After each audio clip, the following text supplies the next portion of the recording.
যে আপুনি লক্ষ্য কৰিছেনে আগতকৈ আপোনাৰ চুলি বেছি সৰিবলৈ আৰম্ভ কৰিছে নেকি? আঁচোৰ মাৰিলে হাতত গোটেই গুচ্ছ চুলি আহে নে চুলি শুকান, ফাটি যোৱা আৰু উজ্জ্বলতা হেৰুৱাই পেলাইছে? বহুতে ভাবে দামী শ্বেম্পু, হেয়াৰ অইল বা পাৰ্লাৰৰ চিকিৎসা একমাত্ৰ সমাধান। কিন্তু সত্যটো হ'ল সুস্থ চুলিৰ আৰম্ভণি হয় আমাৰ দৈনন্দিন জীৱনশৈলী আৰু ঘৰতে কৰিব পৰা সঠিক যত্নৰ পৰা। আজিৰ এই ভিডিঅ'ত আমি জানিম চুলি কিয় নষ্ট হয়, ঘৰতে সহজ কৰিব পৰা কিছুমান যত্ন, আৰু কেনেকৈ নিয়মিত অভ্যাস আপোনাৰ চুলি সুস্থ, ঘন আৰু উজ্জ্বল কৰি তুলিব পাৰে। 1 নম্বৰ জানিম চুলি কিয় সৰে। চুলি সৰা সম্পূৰ্ণ স্বাভাৱিক।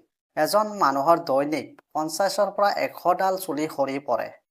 কিন্তু ইয়াতকৈ অধিক সৰিবলৈ আৰম্ভ কৰিলে কিছুমান কাৰণ থাকিব পাৰে। প্ৰথম কাৰণ অপুষ্টিকৰ খাদ্য।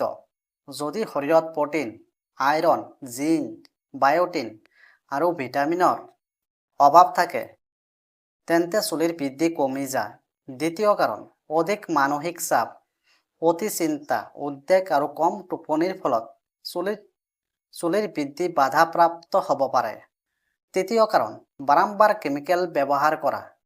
বেছি হেয়াৰ কালাৰ, ব্লিচ, ষ্ট্ৰেইটেনিং বা গৰম মেচিন ব্যৱহাৰ কৰিলে চুলি দুৰ্বল হৈ পৰে। এতিয়া আহক জানো ঘৰতে সহজে ইয়াক কেনেকৈ সমাধান কৰিব পাৰি। সপ্তাহত 2 বাৰ অলপ গৰম নাৰিকল তেলেৰে 10 মিনিট মূৰৰ ছালত লাহে লাহে মালিচ কৰক।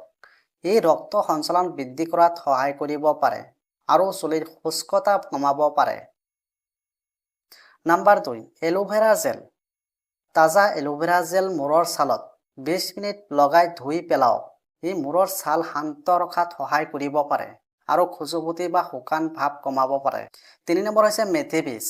এৰাতি পানীত তিয়াই থোৱা মেথি বীজ পিচি পেষ্ট বনাওক। সপ্তাহত এবাৰ চুলিত লগালে চুলি কোমল আৰু মজবুত অনুভৱ হ'ব পাৰে। সুষম খাদ্য। কেৱল বাহিৰৰ যত্নই নহয়, ডিম, মাছ, দাইল, সেউজীয়া শাক-পাচলি, ফল-মূল আৰু পৰ্যাপ্ত পানী চুলিৰ স্বাস্থ্যৰ বাবে গুৰুত্বপূৰ্ণ। নম্বৰ 5, পৰ্যাপ্ত টোপনি আৰু ব্যায়াম। প্ৰতিদিনে 7 পৰা 8 ঘণ্টা টোপনি লওক। সামান্য খোজ কাঢ়ক। যোগ ব্যায়াম বা ধ্যানে মানসিক চাপ কমোৱাত সহায় কৰে, যাৰ ইতিবাচক প্ৰভাৱ চুলিৰ স্বাস্থ্যতো পৰিব পাৰে।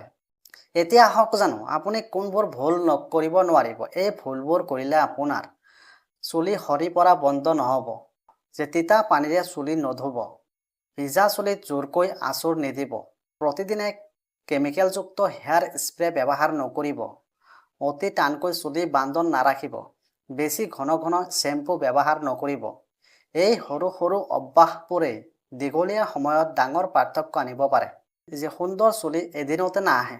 যিদৰে গছ এজোপা ডাঙৰ হ'বলৈ সময় লাগে, তেনেদৰে চুলিকো নিয়মিত যত্ন, ধৈৰ্য আৰু স্বাস্থ্যকৰ জীৱনশৈলীৰ প্ৰয়োজন হয়।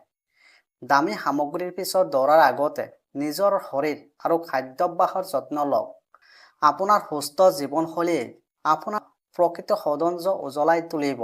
যদি আজিৰ ভিডিঅ'টো আপোনাৰ ভাল লাগিছে তেন্তে এটা লাইক কৰক, আপোনাৰ বন্ধু-বান্ধৱীৰ সৈতে শ্বেয়াৰ কৰক আৰু আমাৰ চেনেলটো ছাবস্ক্ৰাইব কৰি বেল আইকনটো অন কৰি ৰাখক। মনত ৰাখিব, সুস্থ চুলি কেৱল সৌন্দৰ্যৰ প্ৰতীক নহয়, ই সুস্থ জীৱনশৈলীৰ প্ৰতিফলন। ধন্যবাদ। আকৌ লগ পাম নতুন এখন তথ্য সমৃদ্ধ ভিডিঅ'ত।